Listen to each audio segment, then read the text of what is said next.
Existe un estado del oro que la mayoría de nosotros jamás veremos, jamás tocaremos, jamás comprenderemos del todo. No es el brillo amarillo que adorna los templos o las coronas de los reyes. No es la aleación densa que pesa en nuestras manos con esa gravedad tranquilizadora que asociamos con el valor y la permanencia. Es algo mucho más sutil, mucho más extraño, algo que desafía nuestra comprensión intuitiva de lo que significa ser materia. El oro monoatómico existe en un estado cuántico particular, donde cada átomo se encuentra completamente aislado de sus vecinos, suspendido en una forma que la física clásica apenas puede explicar. Imaginemos por un momento que pudiéramos desmantelar un anillo de oro, átomo por átomo, separando cada partícula hasta que ninguna tocara a otra. Lo que obtendríamos no sería oro como lo conocemos. Sería un polvo blanco, casi translúcido, tan ligero que parecería desafiar la gravedad misma. Este polvo carece del peso característico del oro. Carece de su conductividad eléctrica tradicional. En su lugar, exhibe propiedades que rozan lo que algunos llamarían sobrenatural, aunque la palabra correcta sería superconductor. A temperatura ambiente, estas partículas monoatómicas pueden conducir energía sin resistencia, pueden interactuar con campos electromagnéticos de maneras que el oro metálico nunca podría, pueden incluso exhibir lo que los físicos llaman coherencia cuántica macroscópica. Pero aquí está la pregunta que debe resonar en nuestra mente como un gong en un templo vacío: ¿por qué importa esto? ¿Por qué deberíamos preocuparnos por un estado exótico del metal más codiciado de la historia humana? La respuesta no se encuentra en nuestras bóvedas bancarias ni en nuestros museos. Se encuentra mirando hacia arriba, mucho más allá de nuestra atmósfera, hacia un planeta que la astronomía convencional prefiere ignorar. Nibiru necesitaba oro, pero no para forjar estatuas o acuñar monedas. Lo necesitaba en este estado preciso, monoatómico, dispersible, capaz de flotar en las capas superiores de una atmósfera moribunda.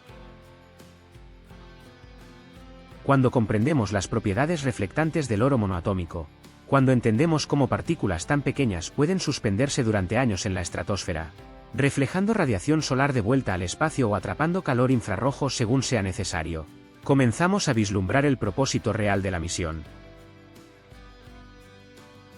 La diferencia entre el oro que conocemos y el oro monoatómico es la diferencia entre un ladrillo y un escudo invisible.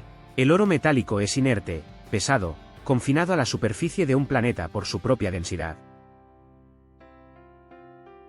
El oro monoatómico es aerosol, es atmósfera, es una herramienta de ingeniería planetaria capaz de alterar el balance térmico de todo un mundo.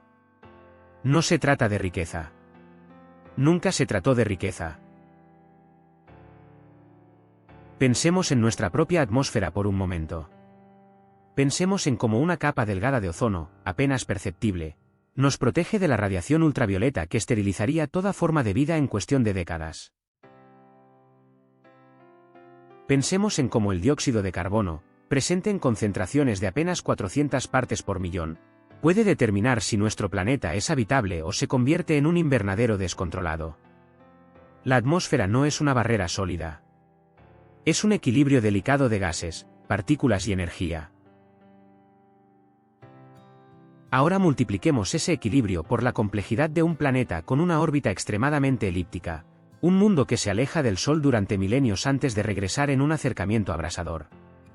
Un planeta así no puede mantener una atmósfera estable mediante los mecanismos geológicos normales. Necesita intervención. Necesita ingeniería. Necesita millones de toneladas de partículas reflectantes suspendidas en las capas altas de su atmósfera, creando un escudo adaptable que pueda retener calor cuando el planeta se aleja de su estrella y reflejar exceso de radiación cuando se acerca demasiado. El oro monoatómico es la solución perfecta para este problema porque combina propiedades aparentemente contradictorias. Es increíblemente ligero, lo suficiente para permanecer suspendido en la atmósfera durante años sin precipitarse. Es químicamente inerte, lo que significa que no reaccionará con otros gases atmosféricos ni se degradará con el tiempo. Es un reflector excelente de radiación electromagnética en todo el espectro, desde ultravioleta hasta infrarrojo. Y lo más importante, puede sintetizarse en cantidades industriales a partir de oro metálico mediante procesos que, aunque complejos, son perfectamente factibles para una civilización tecnológicamente avanzada. La elección del oro no fue arbitraria. No fue capricho ni tradición. Fue el resultado de cálculos precisos, de modelos atmosféricos ejecutados durante generaciones, de pruebas y errores que probablemente costaron vidas y recursos inconmensurables. Otros metales podrían haber funcionado en teoría. El platino tiene propiedades similares. El iridio podría haber servido. Pero el oro es relativamente abundante en cortezas planetarias jóvenes. Es maleable incluso en su estado metálico, lo que facilita su procesamiento inicial. Y su estabilidad química garantiza que las partículas monoatómicas permanezcan efectivas durante siglos una vez dispersadas. Entonces nos encontramos al borde de comprender algo fundamental sobre la misión que cambió nuestro mundo. No fue una invasión. No fue colonización en el sentido tradicional. Fue una operación de minería industrial a escala planetaria, ejecutada con la precisión de cirujanos y la determinación de una especie que miraba la extinción directamente a los ojos. Los Anunnaki no vinieron a la Tierra buscando conquista o esclavos o adoración. Vinieron buscando un elemento específico, en un estado específico, para resolver un problema de ingeniería atmosférica que determinaba la supervivencia de todo su mundo. Y aquí estamos nosotros, miles de años después, todavía obsesionados con el oro, todavía extrayéndolo de la Tierra, todavía acumulándolo en bóvedas subterráneas como si su valor fuera autoevidente e incuestionable. Pero quizás nuestra obsesión no es cultural. Quizás es algo más profundo, algo codificado en nosotros a nivel genético, un eco de nuestra función original como extractores de este metal que no brillaba en el sentido tradicional, pero que brillaba con la promesa de salvación para un mundo que nunca conocimos. El oro monoatómico nos invita a reconsiderar todo lo que creemos saber sobre valor, propósito y la relación entre civilizaciones avanzadas y los recursos planetarios. Nos obliga a ver más allá del brillo superficial y contemplar las propiedades cuánticas que hacen de ciertos elementos herramientas de supervivencia cósmica. Y nos prepara para comprender que la historia que estamos a punto de explorar no es mitología ni fantasía, sino el registro técnico de la operación de geoingeniería más ambiciosa jamás emprendida en nuestro sistema solar. Viajemos ahora más allá de los confines de lo que la astronomía convencional acepta, hacia un mundo cuya existencia misma desafía nuestros modelos establecidos del sistema solar. Nibiru no orbita como lo hacen la Tierra o Marte, trazando círculos predecibles alrededor de nuestro Sol. Su órbita es una elipse extrema, una trayectoria que lo lleva desde las profundidades del espacio interestelar hasta el corazón mismo de nuestro sistema planetario, completando este viaje colosal cada 3.600 años terrestres. Para comprender la crisis que enfrentaba Nibiru, debemos primero visualizar las consecuencias térmicas de semejante órbita. Imaginemos un planeta que pasa la mayor parte de su ciclo orbital tan lejos del Sol que la luz estelar es apenas un punto brillante en un cielo negro. Durante milenios, este mundo atraviesa el vacío helado, donde las temperaturas atmosféricas caen por debajo de menos 200 grados centígrados.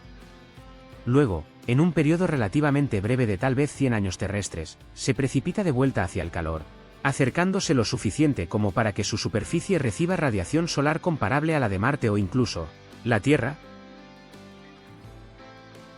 Este ciclo térmico extremo crea lo que los científicos atmosféricos llaman un régimen de estrés catastrófico. Cuando Nibiru se aleja del Sol, su atmósfera comienza a congelarse literalmente.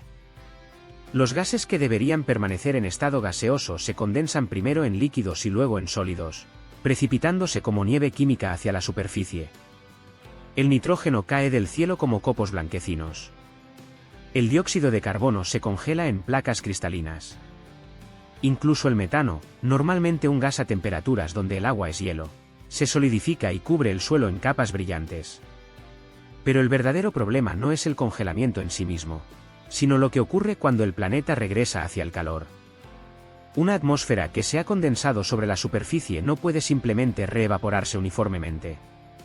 Se crean gradientes de presión masivos, tormentas de sublimación que arrancan el suelo planetario con vientos de velocidades supersónicas. La radiación solar intensa golpea un mundo que ha estado congelado durante 3.000 años, creando un desequilibrio térmico tan violento que la propia corteza planetaria puede fracturarse bajo el estrés. Con cada ciclo orbital, Nibiru perdía más de su envoltura atmosférica. Los gases más ligeros, el hidrógeno y el helio que podrían haber formado una capa protectora superior, se escapaban durante los acercamientos solares cuando la radiación ultravioleta los ionizaba y el viento estelar los arrastraba hacia el espacio. Los gases más pesados se acumulaban en capas gruesas sobre los polos durante las fases frías, pero estas reservas disminuían generación tras generación, erosionadas por procesos que ninguna geología planetaria natural podía reponer lo suficientemente rápido. Los científicos de Nibiru, observando esta degradación con instrumentos cuya precisión solo podemos imaginar, calcularon el punto de no retorno. Modelaron el futuro de su atmósfera ciclo por ciclo, ejecutando simulaciones que abarcaban millones de años. Y llegaron a una conclusión ineludible: dentro de varios miles de órbitas, tal vez 10.000 ciclos completos, su atmósfera se habría adelgazado hasta el punto donde ya no podría retener suficiente calor durante las fases frías. La vida en la superficie se volvería imposible. Su civilización tendría que refugiarse bajo tierra, en ciudades subterráneas donde el calor geotérmico del núcleo planetario podría sostenerlos, pero a un costo terrible en términos de recursos y calidad de vida. La solución que propusieron era audaz hasta el punto de parecer imposible: crear una capa artificial de partículas reflectantes en la alta atmósfera que pudiera modular el equilibrio térmico del planeta. Durante las fases frías, estas partículas actuarían como una manta térmica, reflejando la radiación infrarroja emitida por la superficie de vuelta hacia abajo, atrapando el calor precioso. Durante los acercamientos solares, las mismas partículas reflejarían el exceso de radiación ultravioleta y visible de vuelta al espacio, evitando el sobrecalentamiento catastrófico. El cálculo de la cantidad necesaria de oro monoatómico era escalofriante. Los modelos atmosféricos sugerían que se necesitarían millones de toneladas métricas del elemento, procesadas hasta el estado monoatómico, dispersadas uniformemente a través de la estratosfera nibiruana. Esta no era una operación que pudiera completarse en una generación ni en 10. Era un proyecto que abarcaría milenios, requiriendo una infraestructura de extracción, procesamiento y dispersión a una escala que desafiaría incluso a nuestra civilización industrial moderna. Pero Nibiru carecía de algo fundamental: oro en cantidades suficientes. Los procesos geológicos que concentran metales preciosos en cortezas planetarias dependen de actividad tectónica sostenida, de océanos líquidos que puedan disolver y transportar minerales, de ciclos de erosión y sedimentación que operen durante miles de millones de años sin interrupción. Un planeta con una órbita tan extrema no puede mantener estos procesos. Sus océanos, si alguna vez existieron, se congelan y descongelan en cada ciclo, destruyendo cualquier sistema geológico estable. Así que miraron hacia afuera, escaneando otros mundos en su larga órbita, buscando un planeta con las características necesarias. Necesitaban un mundo geológicamente activo, con tectónica de placas que concentrara metales en vetas ricas. Necesitaban un planeta con suficiente gravedad para retener una atmósfera densa pero no tanta que hiciera imposible el lanzamiento de cargas pesadas al espacio. Necesitaban un mundo ubicado en una posición orbital donde Nibiru pudiera establecer operaciones estables durante su paso por el sistema solar interior. Encontraron la Tierra.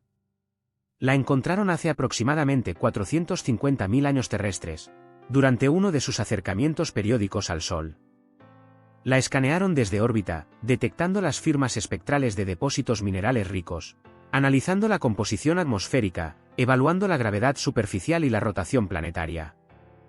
Y determinaron que este mundo azul, con sus océanos vastos y su corteza joven rica en metales, era exactamente lo que necesitaban.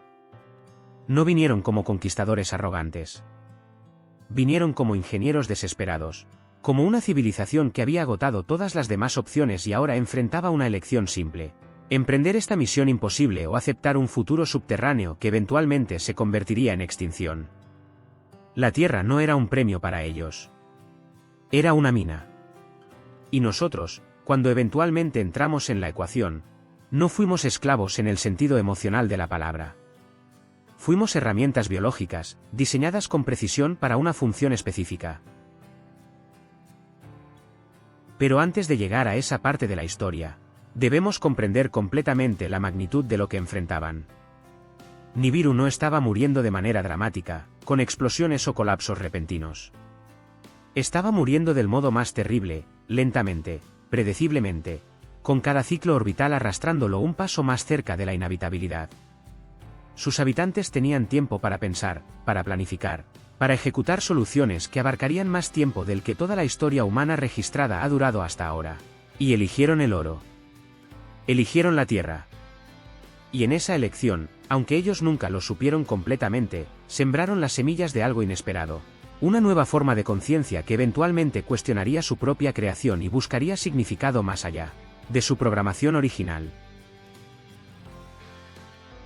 Despojemos ahora a los Anunnaki de su aura divina, de los mitos que los han envuelto durante milenios, y observémoslos como lo que realmente eran.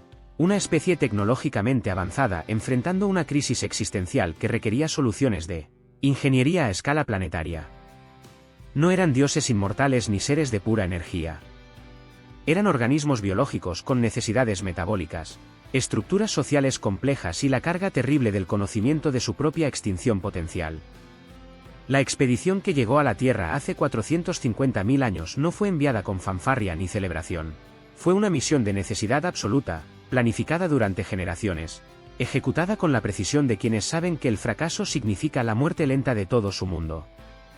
Imaginemos la preparación, décadas de entrenamiento para los tripulantes, la construcción de naves capaces de soportar no solo el viaje a través del sistema solar interior sino también los rigores de operaciones de extracción a largo plazo en un planeta con gravedad significativamente mayor que la de Nibiru. Los primeros Anunnaki que descendieron a la superficie terrestre eran especialistas. Geólogos capaces de identificar formaciones ricas en oro mediante instrumentos que probablemente operaban en espectros electromagnéticos que nosotros apenas comenzamos a explorar. Ingenieros con conocimientos de metalurgia, minería subterránea y sistemas de soporte vital que pudieran funcionar en una atmósfera alienígena rica en oxígeno. Biólogos que evaluarían los riesgos de contaminación cruzada y las posibilidades de adaptar formas de vida locales para propósitos específicos. Su fisiología era diferente a la nuestra de maneras que importaban profundamente para la misión. Eran más altos, con estructuras óseas adaptadas a la menor gravedad de Nibiru, lo que significaba que trabajar bajo la gravedad terrestre era un desafío físico constante. Su longevidad era considerablemente mayor que la humana, no por magia sino por biología evolutiva. Adaptaciones celulares que ralentizaban el deterioro genético y permitían periodos de actividad metabólica, que se extendían por lo que nosotros consideraríamos varios siglos. Esta longevidad no era una bendición en el contexto de la misión sino una necesidad. Los ciclos orbitales de Nibiru significaban que cualquier operación en la Tierra tendría que ser sostenida durante miles de años terrestres.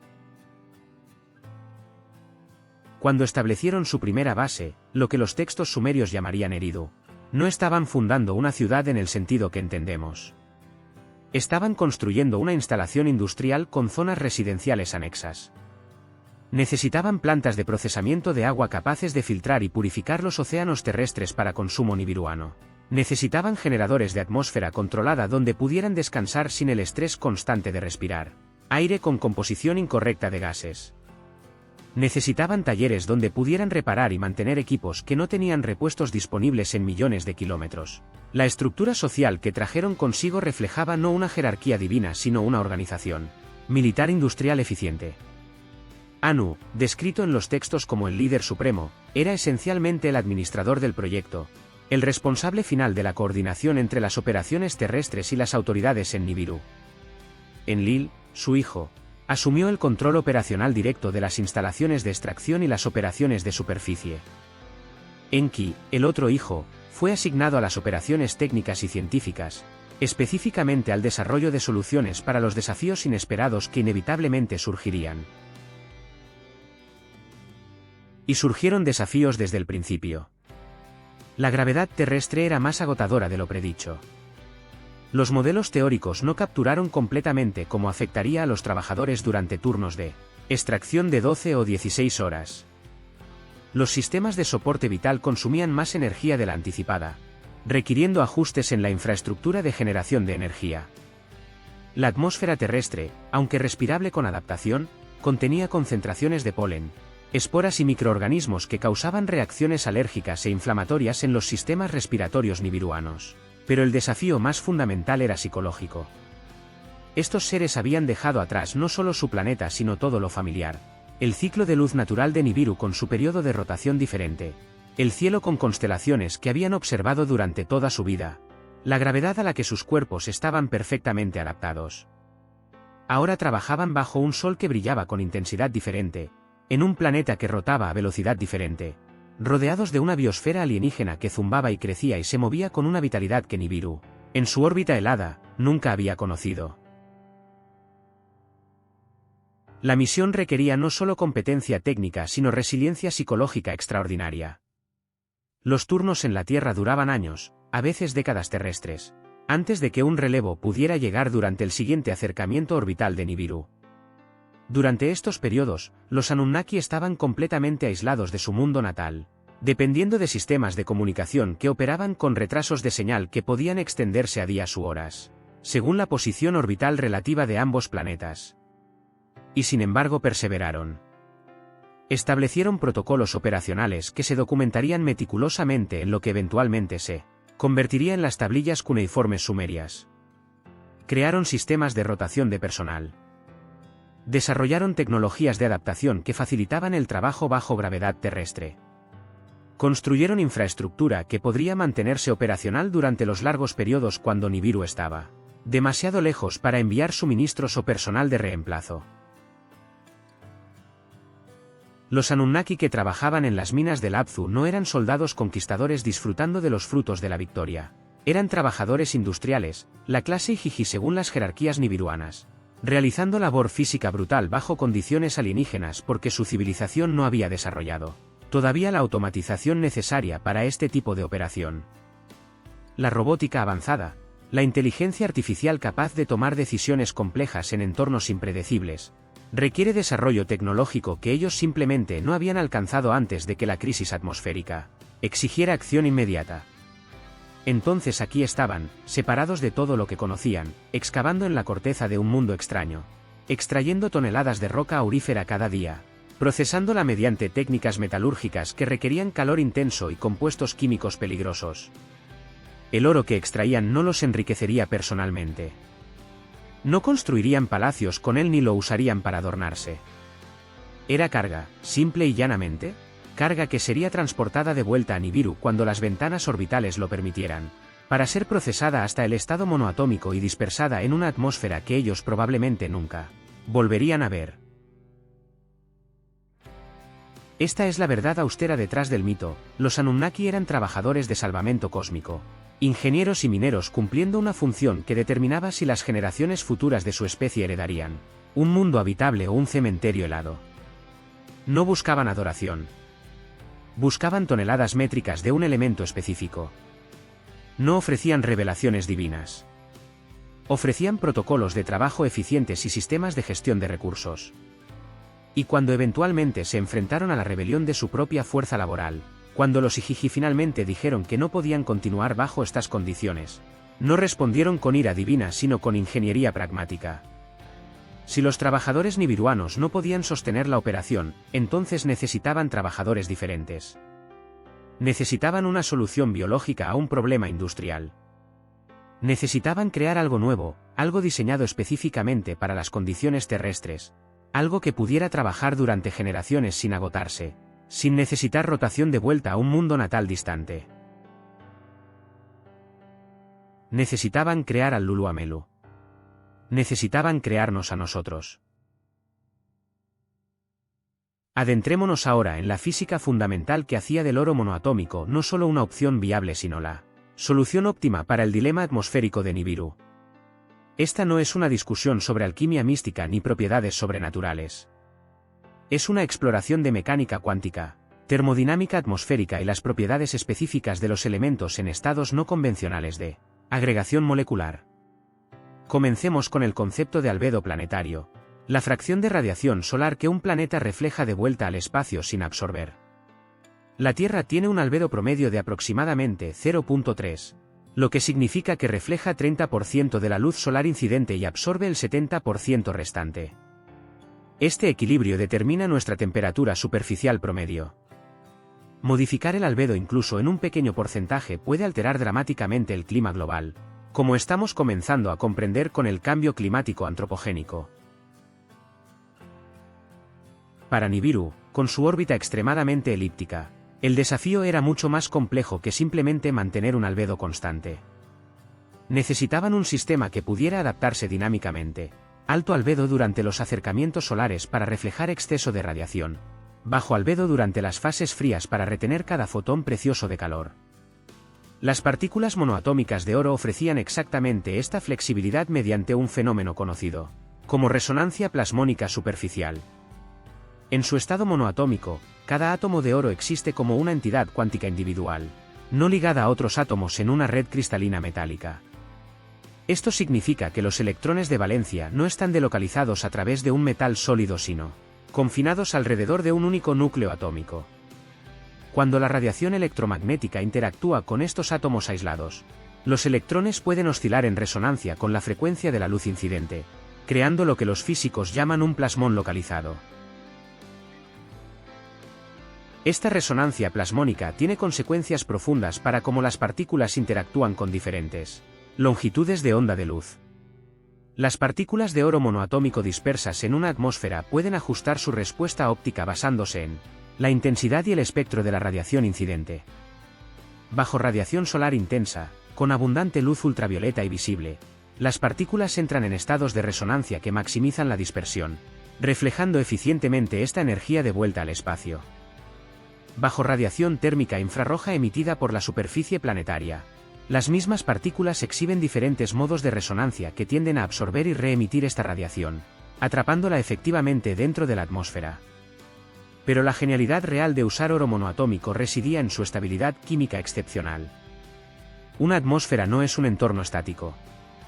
Es un sistema dinámico lleno de especies químicas reactivas, oxígeno molecular que puede oxidar metales, ozono que es un oxidante aún más agresivo, radicales hidroxilo que pueden descomponer casi cualquier compuesto orgánico.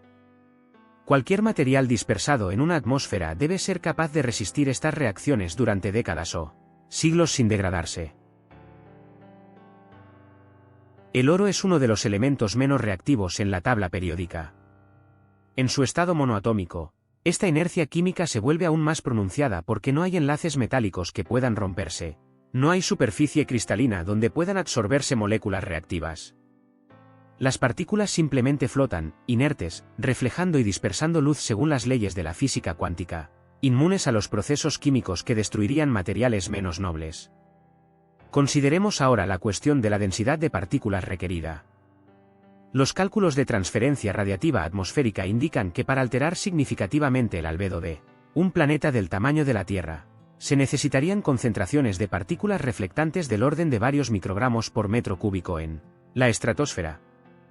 Esto puede parecer una cantidad trivial, pero cuando se multiplica por el volumen total de una atmósfera planetaria, las cifras se vuelven astronómicas.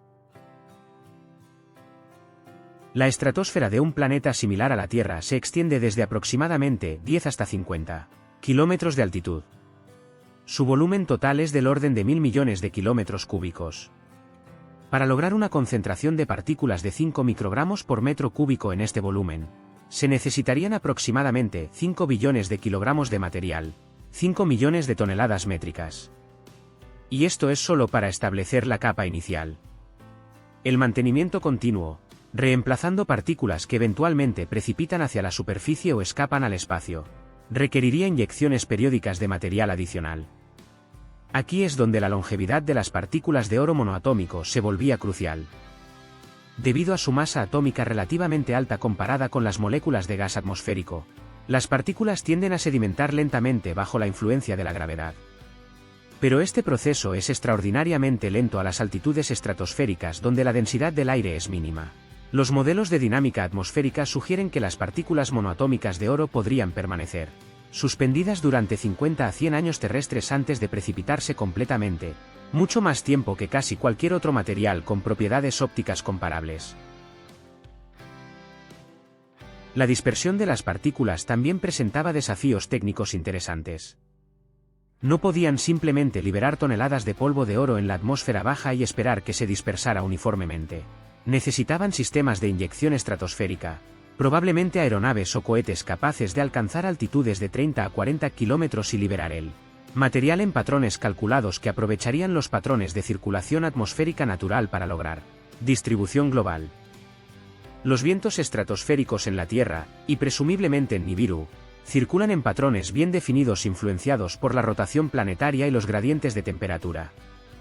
Liberando partículas en latitudes y altitudes específicas, podían aprovechar estas circulaciones para dispersar el material alrededor del planeta en cuestión de semanas o meses. Este era un problema de ingeniería atmosférica que requería comprensión sofisticada de meteorología planetaria y dinámica de fluidos. También debemos considerar los efectos secundarios potenciales de semejante intervención. Una capa de partículas reflectantes en la estratosfera no solo afecta el balance térmico global sino también la fotoquímica atmosférica. La luz ultravioleta que normalmente alcanzaría las capas medias de la atmósfera ahora se dispersaría o absorbería a mayores altitudes, alterando las tasas de reacciones fotoquímicas que producen y destruyen ozono, que generan radicales oxidantes, que afectan la química del nitrógeno atmosférico. Los científicos nibiruanos sin duda modelaron estas consecuencias con cuidado.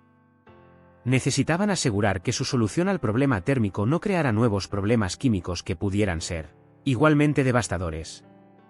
El hecho de que eligieran oro monoatómico específicamente sugiere que sus modelos indicaban que este material tenía el perfil de efectos secundarios más favorable, máximo efecto sobre el balance radiativo, mínima interferencia con la química atmosférica esencial.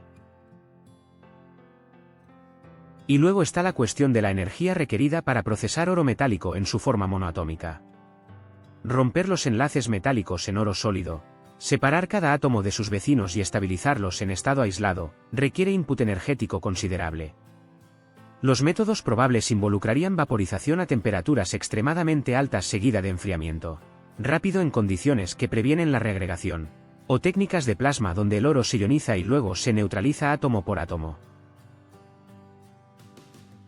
Estos procesos no son triviales incluso para nuestra tecnología moderna. Para los Anunnaki, establecer instalaciones de procesamiento capaces de convertir toneladas de oro metálico en polvo monoatómico cada día habría requerido fuentes de energía masivas, probablemente fusión nuclear o algo aún más avanzado, junto con sistemas de control de procesos increíblemente precisos. El hecho de que estuvieran dispuestos a invertir estos recursos subraya la desesperación absoluta de su situación. El oro monoatómico no era una elección arbitraria ni una preferencia cultural.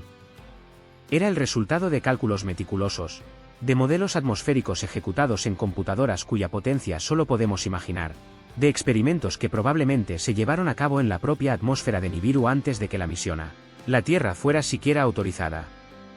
Era ciencia aplicada al más alto nivel, ingeniería planetaria diseñada para salvar un mundo. Descendamos ahora a las profundidades del Apsu, el lugar que los textos sumerios describen como el dominio de Enki, el señor de las aguas profundas y la sabiduría. Pero despojemos esta descripción de su barniz mitológico y veamos lo que realmente era. La primera instalación minera de escala industrial establecida por los Anunnaki en territorio africano, específicamente en lo que hoy reconoceríamos como el sureste del continente, en regiones que albergan algunos de los depósitos de oro más ricos jamás descubiertos en la Tierra. La elección de esta ubicación no fue accidental ni guiada por preferencia estética. Fue el resultado de escaneos geológicos exhaustivos realizados desde órbita, análisis espectrales que identificaron concentraciones anómalas de oro en formaciones rocosas antiguas, cálculos de accesibilidad que consideraban la profundidad de los depósitos y la estabilidad de la corteza circundante. Los Anunnaki necesitaban vetas ricas, accesibles mediante tecnología de minería subterránea, ubicadas en regiones geológicamente estables donde las operaciones pudieran continuar durante milenios sin riesgo de terremotos catastróficos o actividad volcánica. Las formaciones geológicas que eligieron eran cinturones de roca verde arcaicos, estructuras que se formaron hace más de 3.000 millones de años cuando la corteza terrestre aún estaba en sus etapas tempranas de solidificación. Estos cinturones contienen concentraciones de oro que superan cualquier depósito en corteza más joven, resultado de procesos hidrotermales antiguos que transportaron metales disueltos desde el manto profundo hacia fisuras en la roca donde precipitaron en vetas casi puras. Para los Anunnaki, estas formaciones representaban exactamente lo que necesitaban, oro en concentraciones que justificaban el esfuerzo masivo de extracción. La construcción del Abzu como instalación operacional habría requerido meses, posiblemente años de trabajo preparatorio.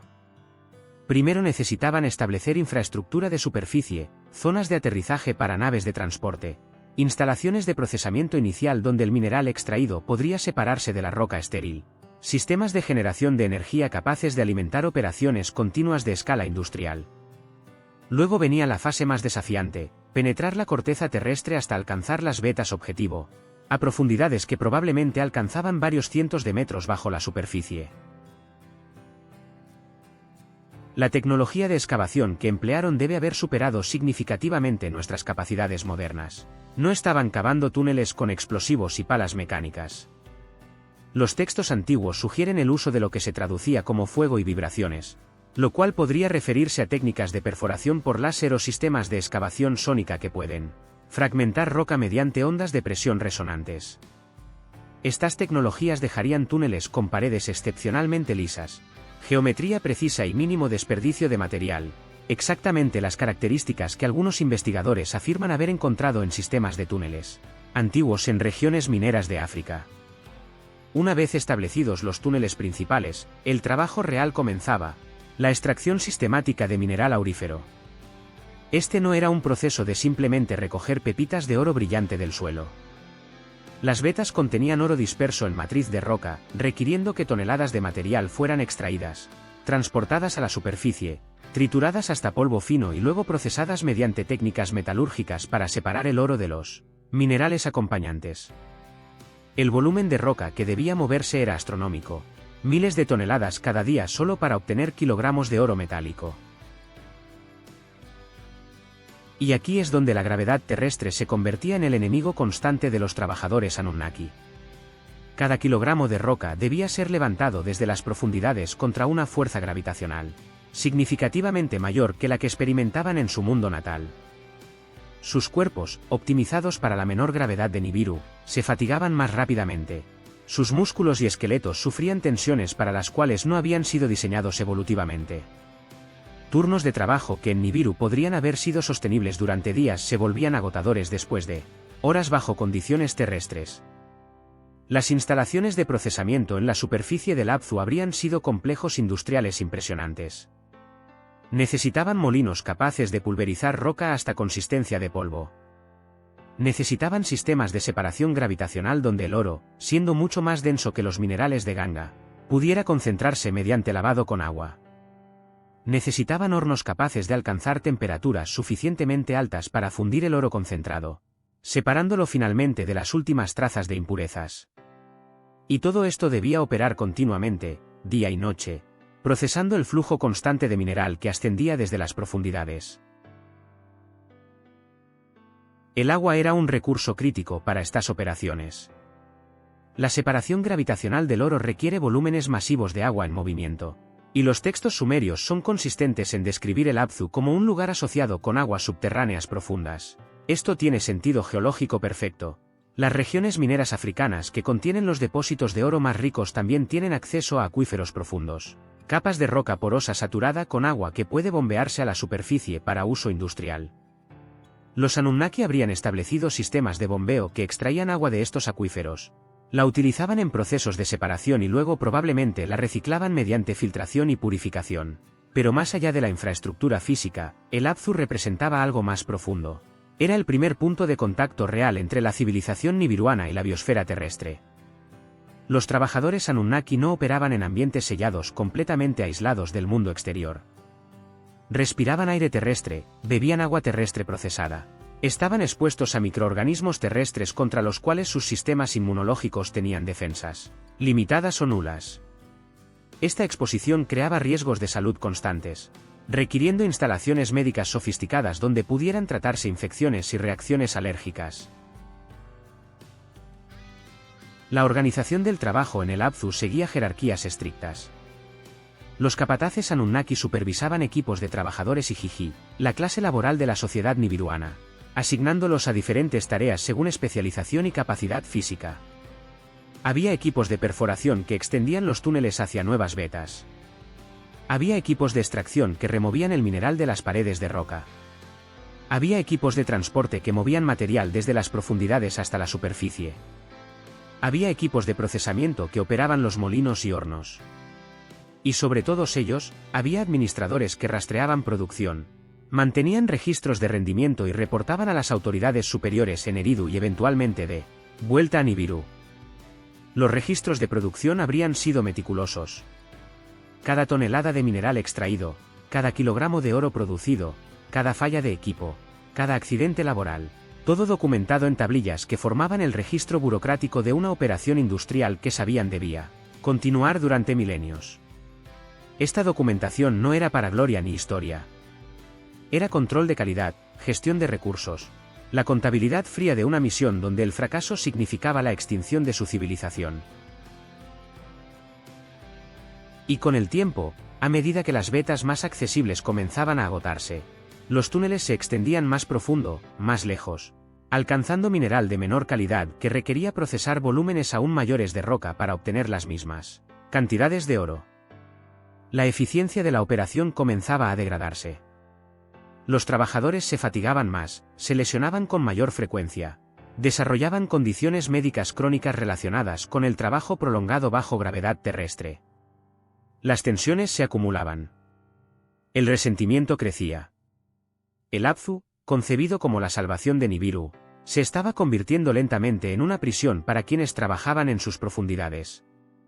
Y en algún punto, después de decenas de miles de años de operación continua, después de generaciones de Anunnaki habían pasado sus vidas enteras en estos túneles oscuros extrayendo metal, para un planeta que muchos nunca verían, la tensión alcanzaría el punto de quiebre. Los trabajadores ya no podrían continuar. Y cuando se rebelaran, cuando finalmente dijeran que no podían cavar más, no podían cargar más roca, no podían soportar otro turno bajo esta gravedad implacable, forzarían una decisión que cambiaría no solo la operación minera sino el curso completo de la evolución terrestre. Pero antes de llegar a ese momento crítico, debemos comprender completamente la magnitud de lo que se había logrado en el Abzu, la extracción de millones de toneladas de mineral, la producción de miles de toneladas de oro metálico, el establecimiento de una operación industrial que funcionaba en un mundo alienígena durante un periodo de tiempo que supera toda la historia de la civilización humana. Era, en todo sentido, el proyecto de ingeniería más ambicioso jamás emprendido en nuestro planeta. Existe un momento en toda operación industrial cuando la tensión acumulada durante años de trabajo excesivo alcanza un punto crítico irreversible. Para los Igigi trabajando en las profundidades del Abzu, ese momento llegó después de aproximadamente 150.000 años terrestres de operación continua. No fue una explosión repentina de violencia irracional. Fue el colapso calculado de un sistema laboral que había empujado organismos biológicos más allá de sus límites de resistencia física y psicológica. Imaginemos las condiciones que llevaron a este punto de quiebre. Generaciones de trabajadores Anunnaki de la clase Igigi habían pasado sus vidas enteras en la Tierra, muchos sin haber visto nunca Nibiru con sus propios ojos. Nacían en instalaciones orbitales o bases terrestres, eran entrenados desde jóvenes en técnicas de minería y procesamiento, y luego pasaban décadas trabajando en túneles cada vez más profundos bajo una gravedad que castigaba sus cuerpos, diseñados para condiciones diferentes. La promesa de rotación eventual de vuelta a Nibiru se había convertido en una abstracción, un sueño diferido generación tras generación mientras la demanda de oro solo aumentaba. Los registros sumerios preservan fragmentos de lo que debe haber sido el momento culminante. Los textos hablan de los Igigi subiendo desde el Abzu en masa, marchando hacia la residencia de Enlil, el administrador de operaciones terrestres, llevando sus herramientas de trabajo como símbolos de protesta. Este no era un motín desorganizado de trabajadores ignorantes. Era una acción laboral coordinada, probablemente planeada durante meses, ejecutada con la disciplina de seres que entendían perfectamente las implicaciones de lo que estaban haciendo. La queja central era simple y devastadoramente legítima: el trabajo era demasiado duro, las condiciones demasiado peligrosas, el periodo de servicio demasiado largo. Los Igigi argumentaban que mientras ellos se rompían los cuerpos extrayendo oro de la tierra, las clases administrativas Anunnaki vivían en relativa comodidad en instalaciones de superficie, supervisando pero nunca participando realmente en el trabajo físico brutal. La desigualdad en la distribución del sufrimiento se había vuelto insostenible. Y lo más importante, señalaban que la misión había alcanzado un punto donde la tasa de lesiones y muertes entre los trabajadores excedía la tasa a la cual podían ser reemplazados mediante rotación desde Nibiru. Enlil, confrontado con esta rebelión, aparentemente respondió con la rigidez típica de un administrador que ve solo números y cronogramas. Los textos sugieren que inicialmente rechazó las demandas, argumentando que la misión no podía detenerse, que Nibiru dependía del flujo continuo de oro, que los trabajadores debían entender la importancia cósmica de su sacrificio. Esta respuesta solo intensificó la crisis. Los Igigi no solo dejaron de trabajar, amenazaron con sabotear las instalaciones mismas, con destruir décadas de infraestructura construida laboriosamente si no se encontraba una solución.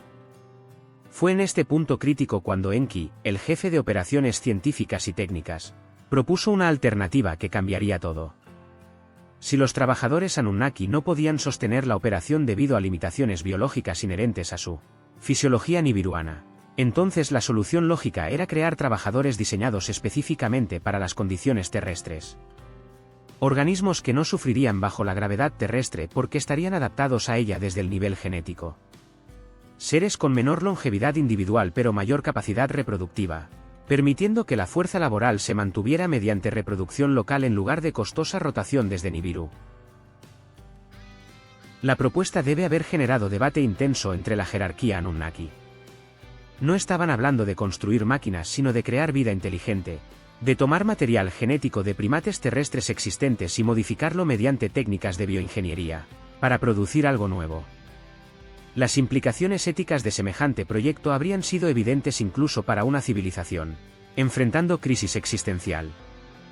Estaban hablando de crear seres conscientes con el propósito explícito de realizar trabajo que ellos mismos ya no podían o querían realizar. Pero la desesperación tiene su propia lógica. Anu, el líder supremo de la misión, aparentemente autorizó el proyecto después de consultas que probablemente incluyeron comunicación directa con autoridades en Nibiru durante una ventana orbital favorable. Las alternativas eran claras y todas inaceptables: detener la operación y condenar a Nibiru a colapso atmosférico eventual, o forzar a los Igigi rebeldes de vuelta al trabajo mediante coerción militar, lo cual solo garantizaría sabotaje y posible violencia a escala que podría destruir toda la infraestructura terrestre. La rebelión de los Igigi, entonces, no fue solo un evento laboral. Fue el catalizador que forzó una decisión de consecuencias incalculables.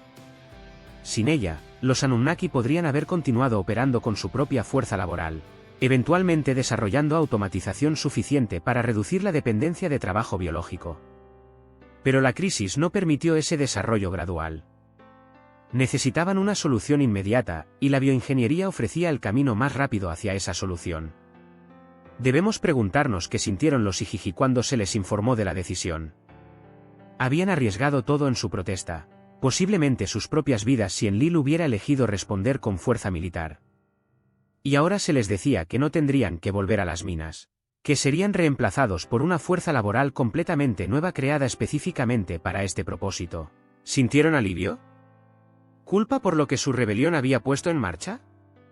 Comprensión de que habían alterado fundamentalmente no solo su propia misión sino el curso de la evolución en un planeta entero. Los textos antiguos son frustrantemente vagos sobre los detalles emocionales y psicológicos de este periodo.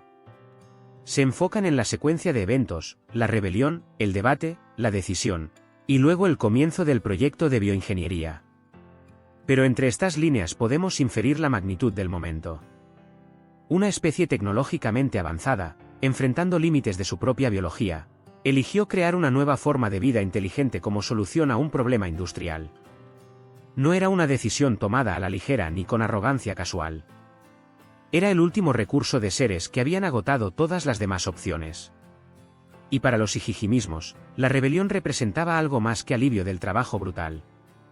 Representaba el reconocimiento de que incluso en una sociedad tecnológicamente avanzada con jerarquías sociales rígidas, había límites a lo que podía exigirse de trabajadores biológicos. Habían demostrado que el propósito cósmico de la misión no justificaba sufrimiento infinito. Habían forzado a sus superiores a reconocer que la sostenibilidad de la operación requería más que simple demanda de sacrificio continuo. Pero su victoria vino con un precio que probablemente no anticiparon completamente. La solución a su crisis crearía seres que eventualmente desarrollarían conciencia propia, que cuestionarían su propósito, que buscarían significado más allá de la función para la cual fueron diseñados.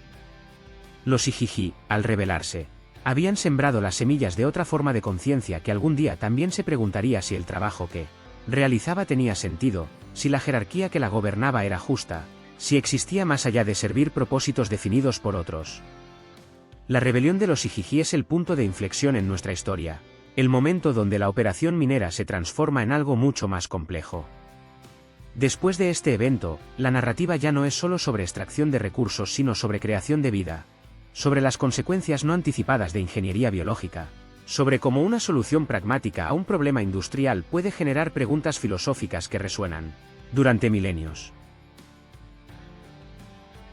Y ahora debemos seguir la historia hacia su siguiente fase inevitable: los laboratorios de Enki, donde la teoría se convertiría en práctica, donde el genoma de primates terrestres sería modificado sistemáticamente, donde nacería el Luluamelu, el trabajador primitivo, el Homo sapiens, nosotros.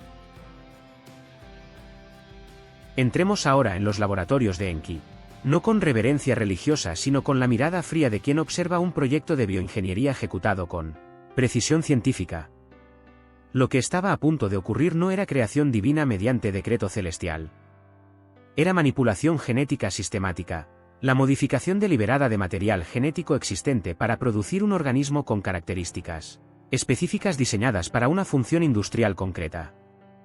El punto de partida era claro: primates homínidos que ya habitaban África, específicamente especies que mostraban características prometedoras como locomoción bípeda, uso rudimentario de herramientas y estructura social cooperativa.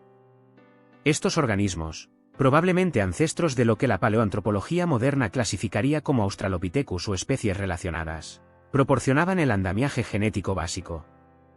Ya estaban adaptados a la gravedad terrestre, ya podían sobrevivir con dieta basada en recursos locales, ya poseían la anatomía básica necesaria para trabajo físico.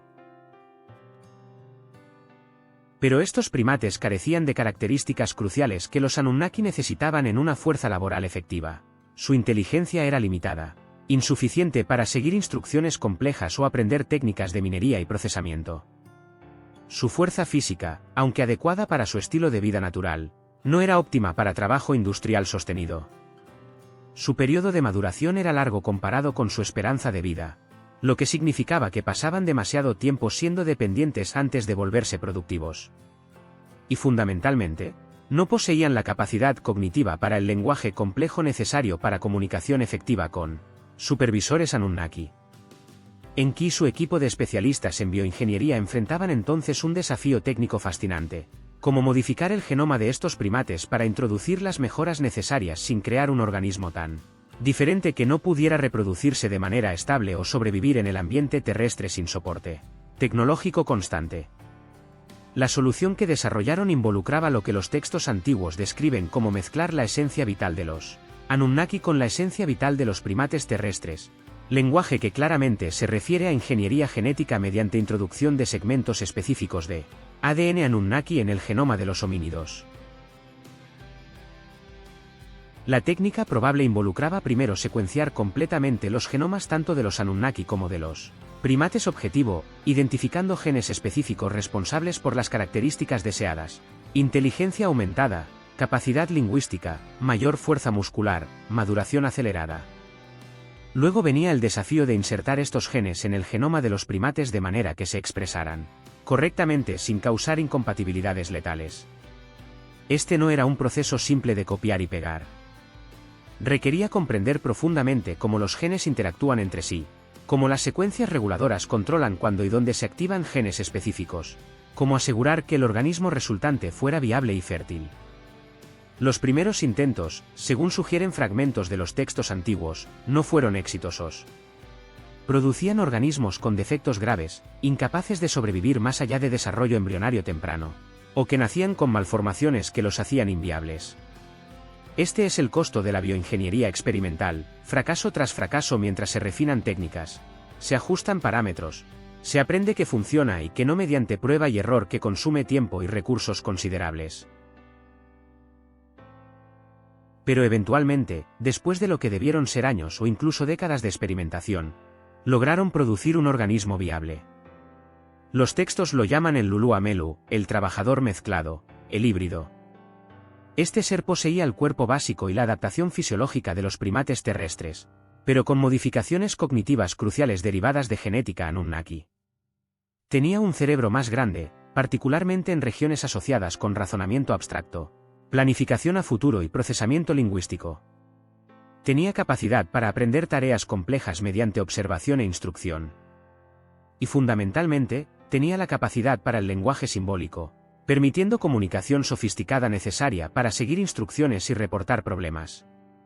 Pero aquí es donde el diseño muestra su naturaleza pragmática. El Lulu Amelu no fue creado para ser igual a los Anunnaki en capacidades cognitivas. Fue creado para ser suficientemente inteligente para realizar trabajo complejo pero no tan inteligente como para cuestionar su papel o desarrollar ambiciones que interfirieran con su función. Los textos son explícitos sobre esto. Los primeros humanos eran descritos como sirvientes, como herramientas biológicas con propósito definido. No se les dotó de la longevidad de los Anunnaki ni de su comprensión técnica profunda. Se les dio exactamente lo necesario para ser trabajadores efectivos y nada más. La producción inicial de estos seres probablemente involucraba lo que llamaríamos gestación artificial o úteros artificiales. Los textos mencionan que diosas Anunnaki, específicamente Ninursag y otras, sirvieron como madres sustitutas para los primeros especímenes, pero esto probablemente se refiere a su supervisión del proceso más que a embarazo biológico literal. Crear el primer Lulu Amelu requería control preciso sobre desarrollo embrionario, monitoreo constante para detectar problemas, intervención para corregir desviaciones del desarrollo esperado. Una vez que los primeros especímenes demostraron ser viables y capaces de realizar tareas básicas, vino la siguiente fase, reproducción a escala. Aquí los diseñadores enfrentaron una decisión crucial. Podían hacer que los Lulu Amelu fueran estériles, requiriendo que cada nuevo trabajador fuera producido en laboratorio mediante el mismo proceso complejo y costoso, o podían hacerlos capaces de reproducirse naturalmente, lo cual significaba que la población de trabajadores podría expandirse orgánicamente sin intervención constante, pero también significaba menos control sobre el linaje genético. Eligieron la fertilidad.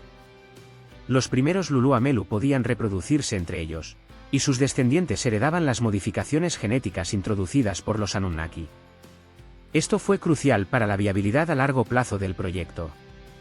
Una vez que la población inicial estaba establecida, podía crecer mediante reproducción natural, eventualmente alcanzando números suficientes para reemplazar completamente la fuerza laboral Ijiji.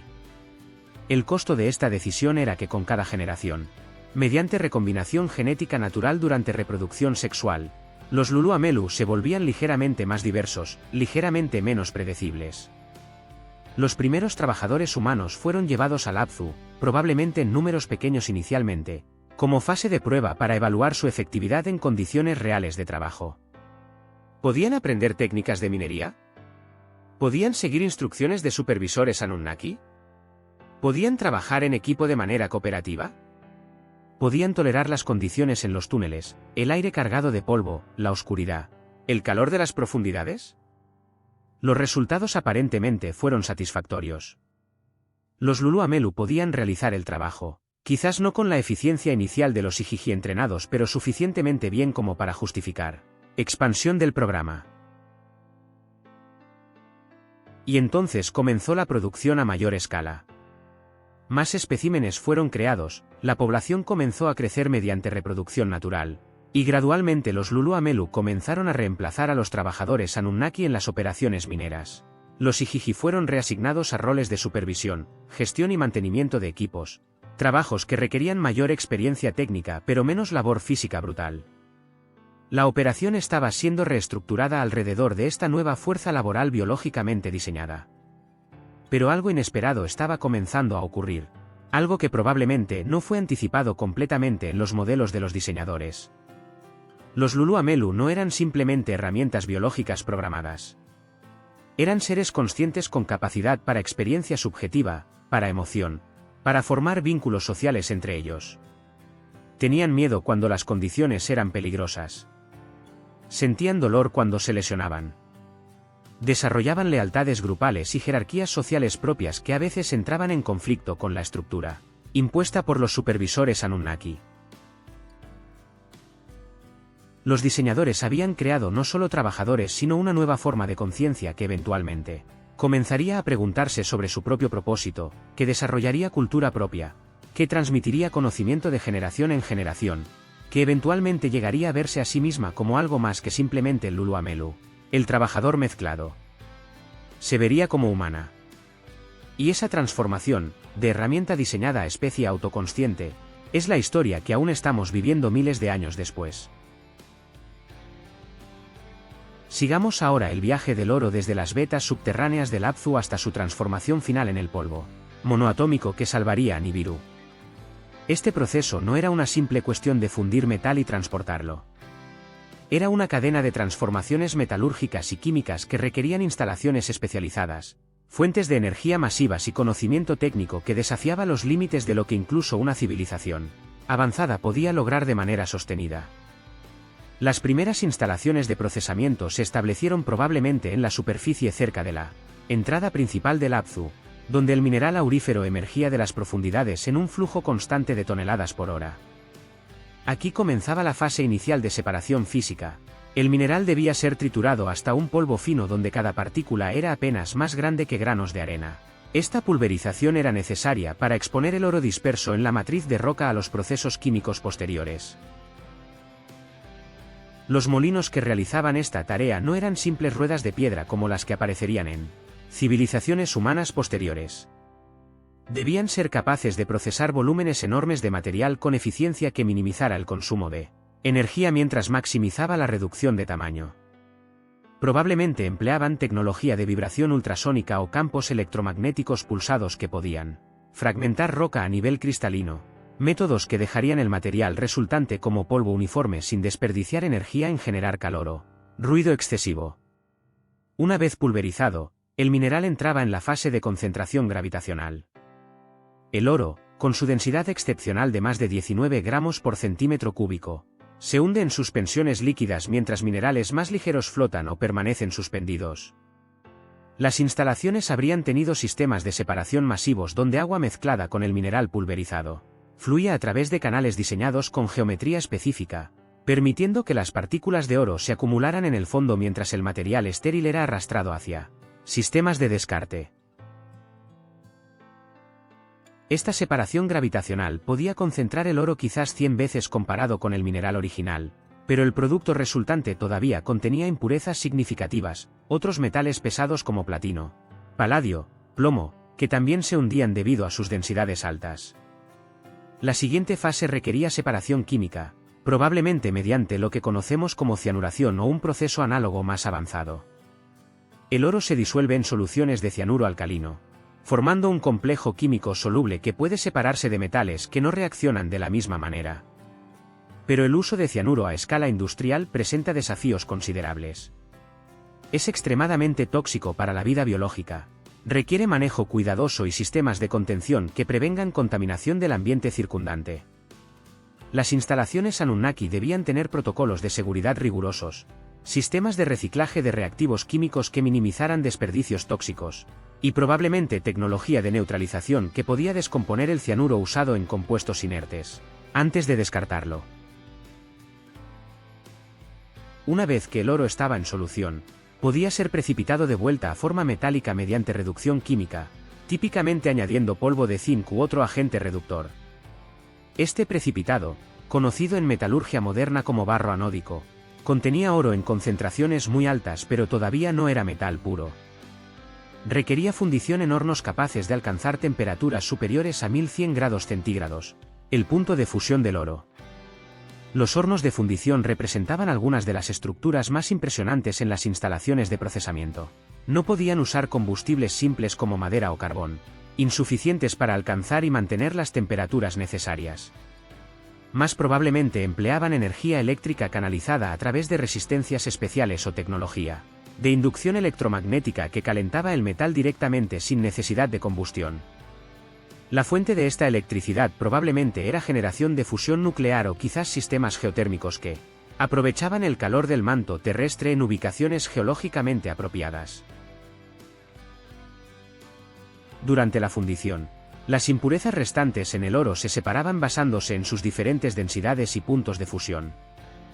Los metales más ligeros flotaban como escoria que podía removerse, mientras que ciertos metales más pesados se hundían por debajo del oro fundido y podían drenarse por separado. El resultado era oro metálico con pureza excepcional, probablemente superior a 99.9%. Listo para la fase más crítica y técnicamente desafiante, la conversión a estado monoatómico. Esta transformación final no ocurría en las instalaciones de procesamiento inicial del Abzu. Los textos antiguos sugieren que el oro metálico purificado era transportado a instalaciones especializadas. En Mesopotamia, específicamente a lo que se convertiría en la región de Same.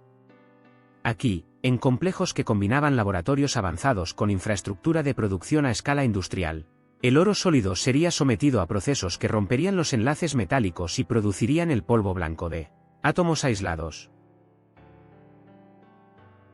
La técnica exacta para lograr la monoatomización del oro permanece especulativa, pero los principios físicos son claros.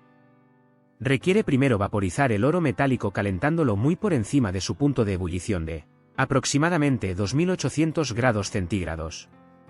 Este vapor de oro debe entonces ser enfriado extremadamente rápido en condiciones que previenen que los átomos individuales se reagrupen en clústeres metálicos. Posiblemente esto se lograba mediante expansión supersónica del vapor en cámaras de vacío o mediante su inyección en fluidos criogénicos que congelaban instantáneamente cada átomo en aislamiento. Otro método potencial involucraba plasma de alta energía. El oro podía ser ionizado completamente en un estado de plasma, donde los electrones son arrancados de los átomos y todo el material existe como gas de partículas cargadas. Controlando cuidadosamente cómo este plasma se enfriaba y los electrones se recombinaban con los núcleos, podría ser posible producir átomos neutros en estado monoatómico que permanecían aislados si se atrapaban en una matriz de material inerte antes de que pudieran agruparse. Independientemente del método exacto, el resultado era un polvo con propiedades extraordinarias. No brillaba como el oro metálico. Era blanco o ligeramente grisáceo, casi translúcido bajo ciertas condiciones de luz. Pesaba apenas una fracción de lo que pesaría el mismo volumen de oro metálico, tan ligero que podía flotar en corrientes de aire. Y exhibía las propiedades superconductoras y de resonancia plasmónica que lo hacían perfecto para dispersión atmosférica. La producción de este material debía ocurrir a tasas de toneladas por día para mantener el cronograma de suministro a Nibiru. Esto significaba múltiples líneas de procesamiento operando continuamente, cada una supervisada por técnicos especializados que monitoreaban temperaturas, presiones, tasas de flujo y composición química con precisión extrema. Cualquier desviación de los parámetros óptimos podía resultar en producto defectuoso, oro que no estaba completamente monoatómico, que contenía clústeres nanoscópicos que degradarían su efectividad atmosférica. El control de calidad era absolutamente crítico. Muestras del producto final debían ser analizadas constantemente usando técnicas espectroscópicas que podían confirmar el estado atómico del material. Probablemente también había pruebas de las propiedades ópticas, verificando que las partículas exhibían los espectros de absorción y dispersión correctos que determinarían su efectividad una vez dispersadas en la atmósfera de Nibiru. Y finalmente, este polvo precioso debía ser almacenado de manera que previniera su reagrupación antes del transporte. Probablemente se mantenía en contenedores sellados llenos de gases inertes como argón o helio, atmósferas donde no había oxígeno ni humedad que pudieran catalizar la formación de enlaces entre átomos. Estos contenedores luego serían cargados en naves de transporte durante las ventanas orbitales apropiadas para su viaje de regreso a Nibiru. Las instalaciones de procesamiento, entonces, no eran simplemente fábricas. Eran testimonios de ingeniería química y metalúrgica operando al límite de lo técnicamente posible. Cada etapa del proceso, desde la trituración inicial del mineral hasta la monoatomización final del oro, requería conocimiento profundo de física, química y ciencia de materiales. Y todo debía funcionar de manera integrada, con el output de cada etapa alimentando perfectamente la siguiente, durante décadas y siglos sin interrupción significativa. Este era el corazón industrial de la misión, el lugar donde la roca terrestre se transformaba en salvación nibiruana, átomo por átomo. Contemplemos ahora la magnitud de la operación de transporte que conectaba dos mundos separados por distancias que desafían la comprensión humana cotidiana.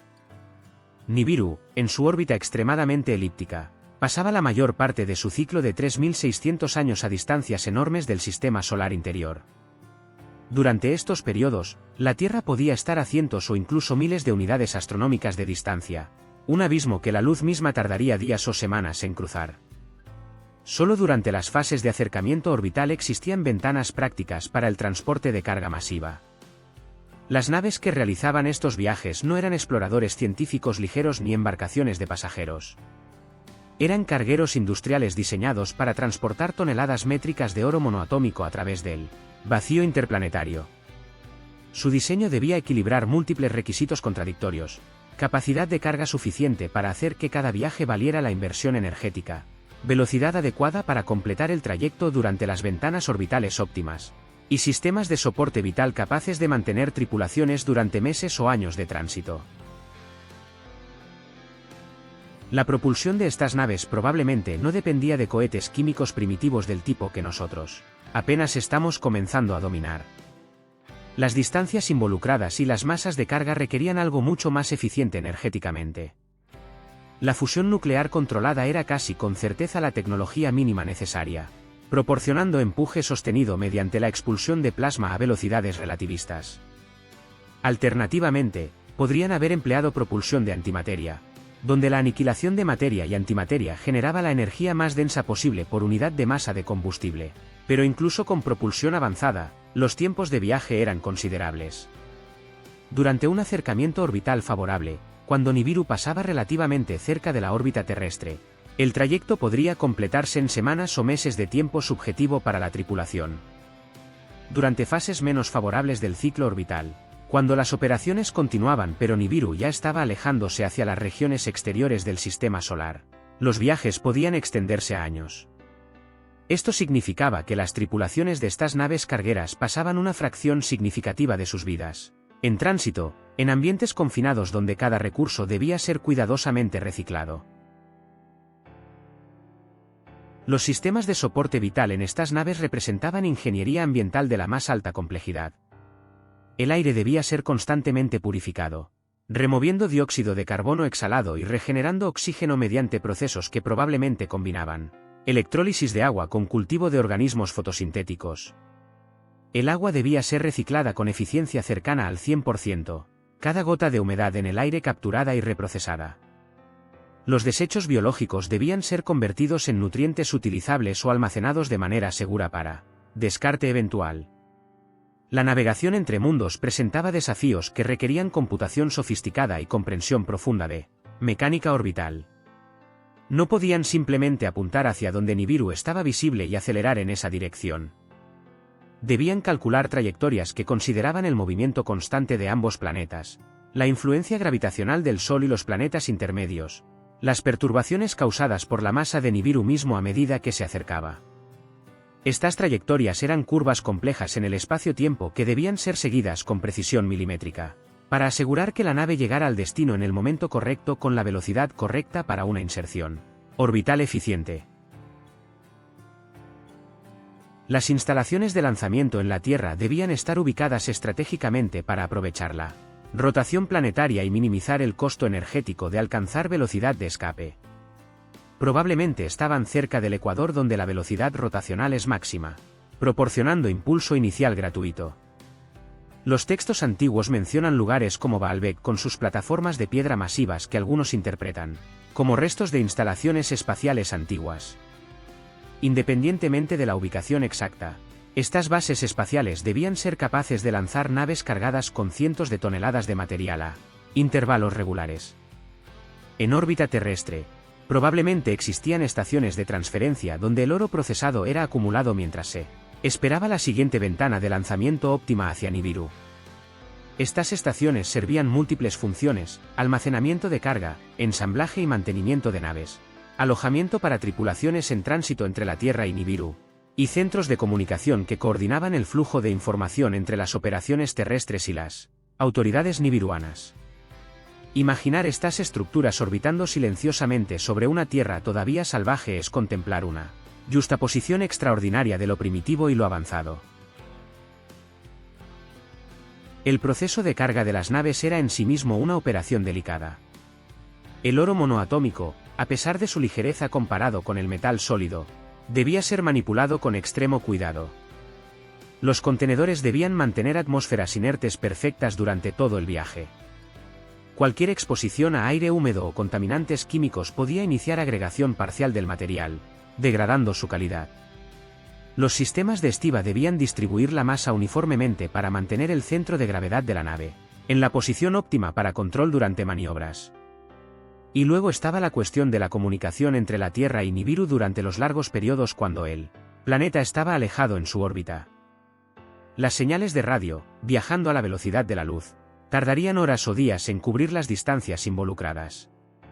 Esto significaba que la comunicación en tiempo real era imposible. En lugar de conversaciones, había intercambios de datos complejos transmitidos en ráfagas de alta densidad informativa. Las operaciones terrestres debían funcionar con autonomía considerable, tomando decisiones locales sin esperar aprobación desde Nibiru para cada problema menor que surgiera. Las tripulaciones de estas naves cargueras constituían una casta especial en la sociedad Anunnaki. No eran científicos exploradores ni administradores de alto rango. Eran trabajadores del espacio, pilotos y técnicos que pasaban la mayor parte de sus vidas extraordinariamente largas en el vacío, manteniendo el puente logístico que sostenía toda la operación. Desarrollaban probablemente una cultura propia, tradiciones y rituales que ayudaban a manejar el aislamiento psicológico del servicio en ruta. Sus experiencias y perspectivas habrían sido únicas incluso entre otros Anunnaki. Cada viaje completado representaba toneladas de oro monoatómico llegando a Nibiru, material que sería inmediatamente procesado para dispersión atmosférica. Los sistemas de descarga en órbita nibiruana debían ser igualmente sofisticados que las instalaciones terrestres, capaces de transferir carga rápidamente a instalaciones de almacenamiento o directamente a vehículos de dispersión estratosférica. El cronograma no permitía demoras. Cada kilogramo de oro que llegaba era un kilogramo que podía comenzar a estabilizar la atmósfera moribunda. La escala temporal de esta operación logística es difícil de comprender. No estamos hablando de años o décadas, sino de cientos de miles de años terrestres de operación continua. Generación tras generación de Anunnaki dedicaron sus vidas a mantener este puente entre mundos. Miles de viajes completados, millones de toneladas transportadas. Todo parte de un esfuerzo sostenido que no tenía precedente en complejidad o duración. Y el costo energético era inmenso. Cada lanzamiento desde la Tierra requería cantidades enormes de energía para acelerar la carga contra la gravedad planetaria. Cada frenado en órbita nibiruana requería más energía para decelerar de manera controlada. Las naves mismas representaban inversiones masivas de recursos y fabricación avanzada. El combustible, ya fuera deuterio para fusión o antimateria contenida en trampas magnéticas, debía ser producido y almacenado en cantidades industriales. Pero para una civilización enfrentando extinción atmosférica, ningún costo era demasiado alto. La logística cósmica, por imposible que parezca desde nuestra perspectiva limitada, era simplemente lo que debía hacerse.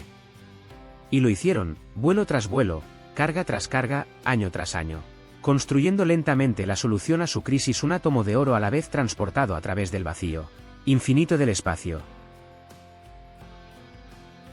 Examinemos ahora las tablillas de arcilla que emergieron de las arenas de Mesopotamia, no como textos sagrados ni mitos poéticos, sino como lo que realmente parecen ser cuando los despojamos de interpretación religiosa posterior, registros administrativos, documentos técnicos y memorias institucionales de una operación industrial que duró más tiempo que toda la historia de la civilización humana desde entonces.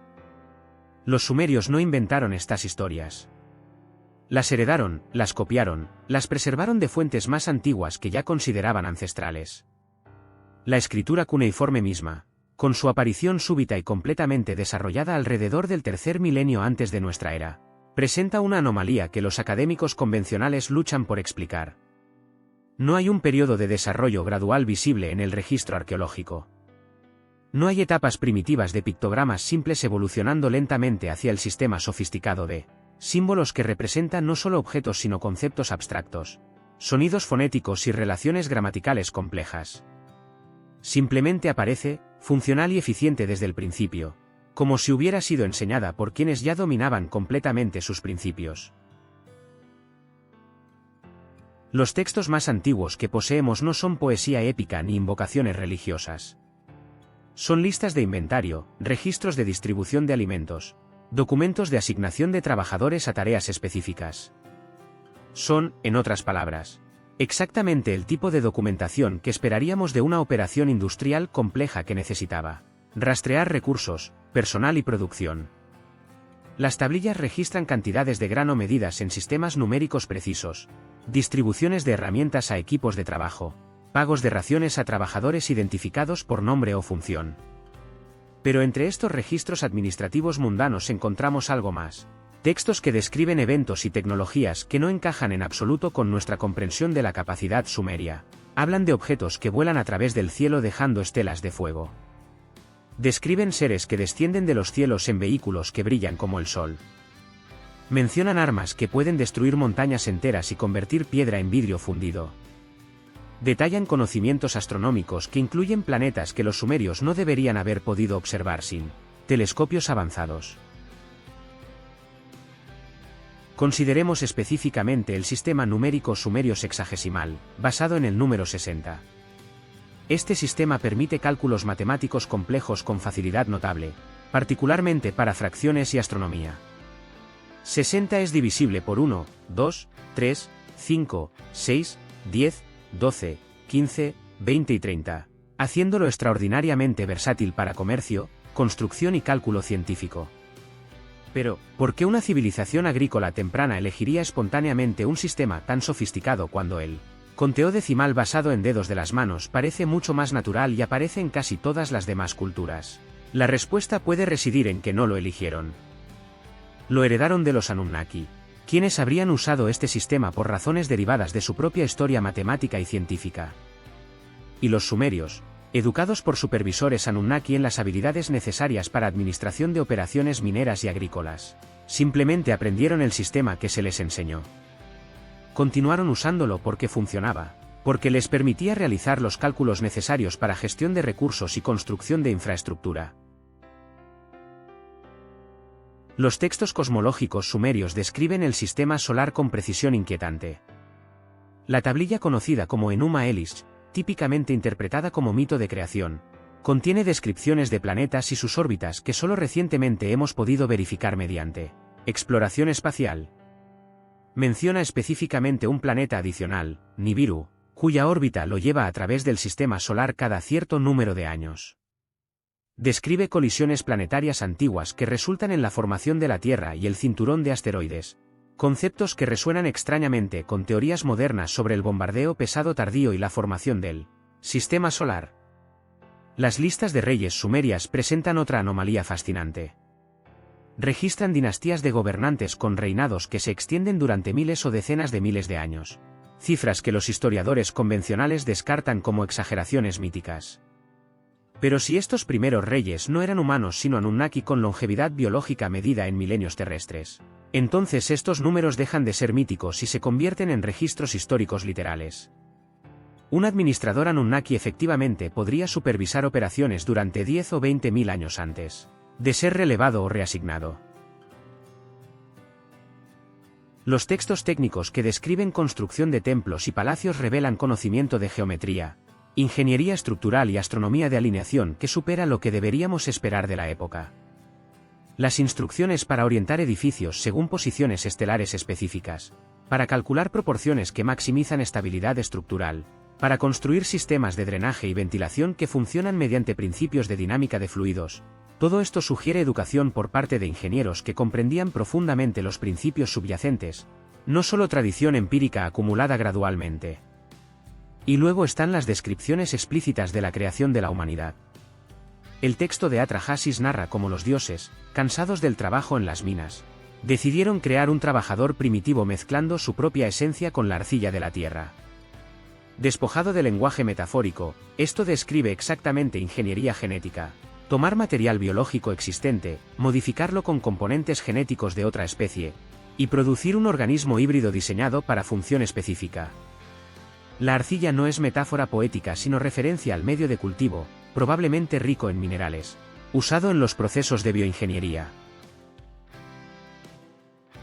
Los textos detallan incluso los intentos fallidos iniciales de crear al Luluamelu, describiendo criaturas deformadas que no podían sobrevivir. Exactamente lo que esperaríamos de experimentos de ingeniería genética atravesando fases de prueba y error, antes de lograr un producto viable. Mencionan a Ninhursag, la diosa de bioingeniería, ajustando los procedimientos repetidamente hasta producir un ser que podía trabajar, reproducirse y transmitir sus características modificadas a su descendencia. Las tablillas preservan incluso protocolos operacionales. Describen jerarquías de trabajo con títulos específicos para diferentes roles, quienes supervisan extracción, quienes gestionan procesamiento, quienes coordinan transporte, quienes mantienen registros. Detallan sistemas de racionamiento donde trabajadores reciben alimentos y bienes según su función y productividad. Documentan disputas entre administradores sobre asignación de recursos y jurisdicciones territoriales, exactamente el tipo de burocracia que surge en cualquier operación grande y compleja. Lo extraordinario no es que los sumerios tuvieran estos registros. Lo extraordinario es que los tomaran literalmente, sin sentir necesidad de embellecer o mitologizar. Para ellos, estos eran simplemente los eventos de su historia, la explicación de cómo su civilización comenzó y por qué existía en la forma que existía.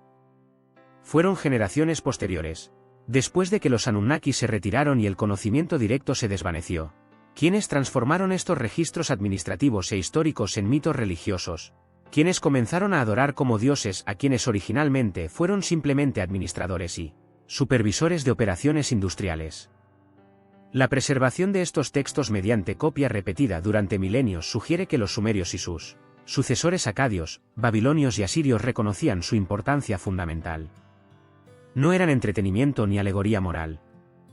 Eran el registro de su origen, la explicación de su propósito, el vínculo con un pasado cuando seres de otro mundo caminaban entre sus ancestros y les enseñaban habilidades que transformarían homínidos primitivos en la primera civilización alfabetizada de la Tierra. Y ahora nosotros, miles de años después, finalmente comenzamos a leer estos textos nuevamente con ojos que pueden ver más allá de la interpretación religiosa, que pueden reconocer descripciones de tecnología avanzada cuando las encontramos, que pueden comprender que la operación minera más ambiciosa jamás emprendida en nuestro planeta dejó su huella no solo en genética y geología sino también en documentación escrita que esperó pacientemente en arcilla cocida a que estuviéramos listos para entender su verdadero significado.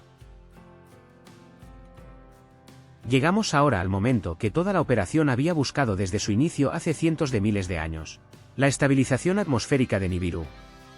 Este no fue un evento súbito marcado por celebración dramática. Fue un proceso gradual de monitoreo, medición y confirmación científica que se extendió probablemente durante varios ciclos orbitales mientras los científicos nibiruanos verificaban que las concentraciones de oro monoatómico en su estratosfera habían alcanzado los niveles críticos necesarios para mantener equilibrio térmico sostenible. Imaginemos los instrumentos que debían monitorear constantemente la atmósfera de Nibiru: sensores distribuidos globalmente midiendo temperatura a diferentes altitudes, espectrómetros analizando la composición química del aire en capas estratosféricas, satélites orbitales rastreando patrones de circulación atmosférica y distribución de partículas reflectantes.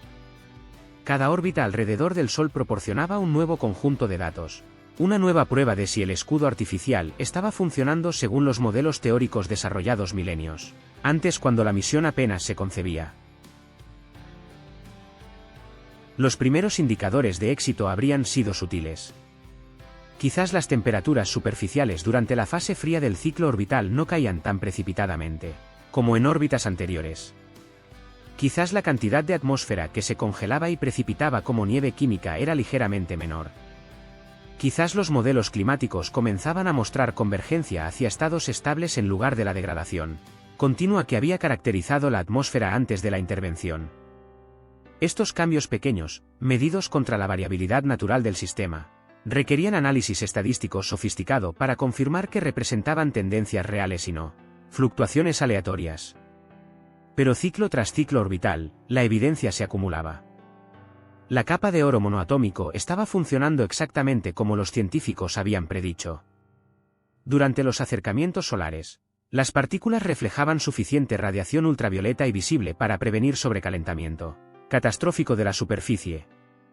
Durante las fases frías, cuando Nibiru se alejaba hacia las regiones exteriores del sistema solar, Las mismas partículas atrapaban radiación infrarroja emitida por el planeta, actuando como manta térmica que mantenía temperaturas dentro de rangos donde la vida podía persistir sin refugiarse completamente bajo tierra. El momento crucial llegó cuando los modelos atmosféricos proyectaron que Nibiru había cruzado un umbral crítico. La concentración de partículas reflectantes había alcanzado el nivel donde el sistema atmosférico podía autorregularse dentro de límites aceptables indefinidamente, asumiendo reposición periódica mínima para compensar pérdida gradual de partículas al espacio. Esto significaba que la operación de extracción masiva podía reducirse dramáticamente.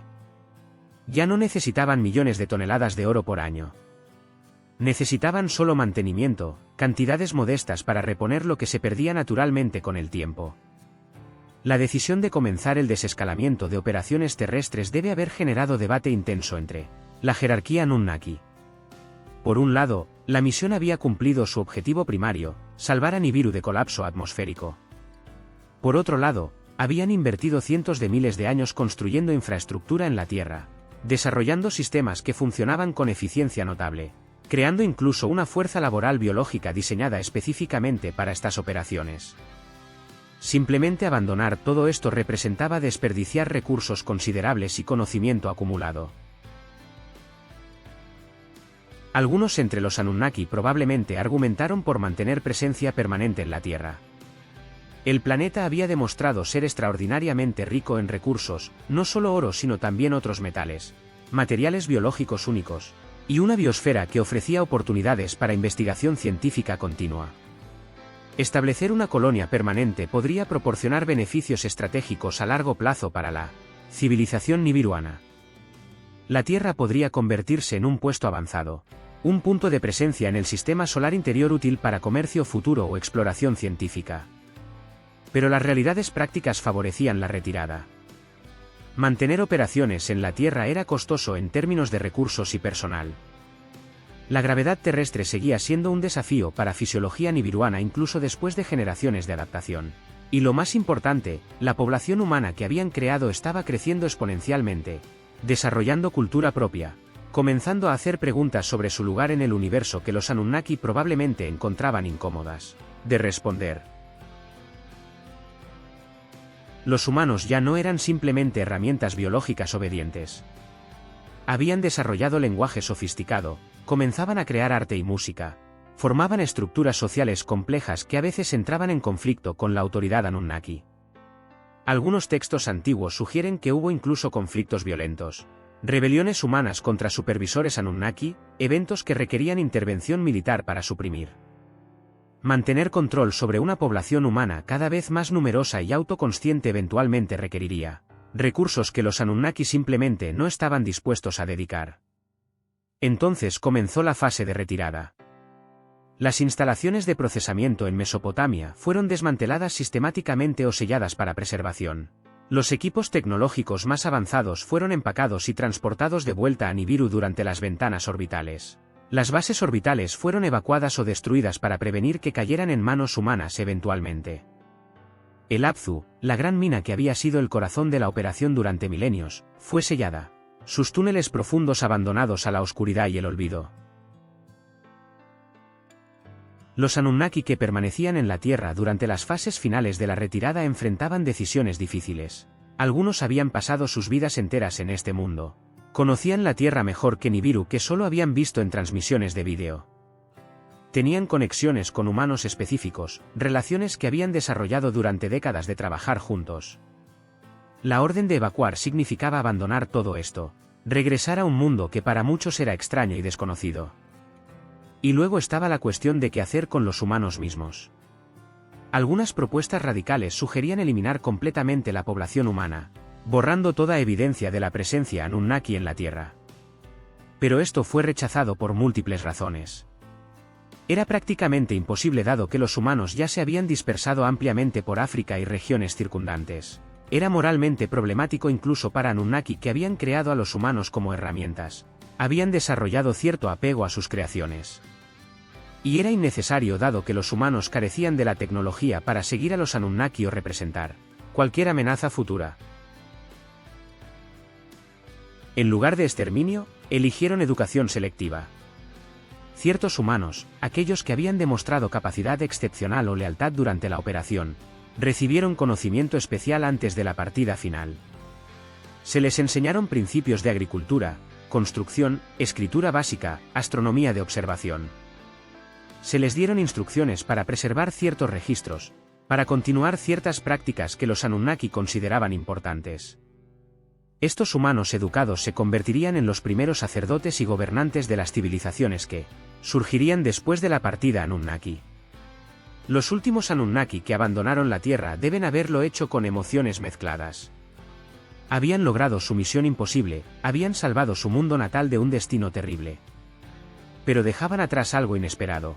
Una especie nueva que eventualmente desarrollaría su propia civilización tecnológica, que algún día miraría hacia las estrellas y se preguntaría si estaba sola en el universo, inconsciente de que su propia existencia era la respuesta a esa pregunta.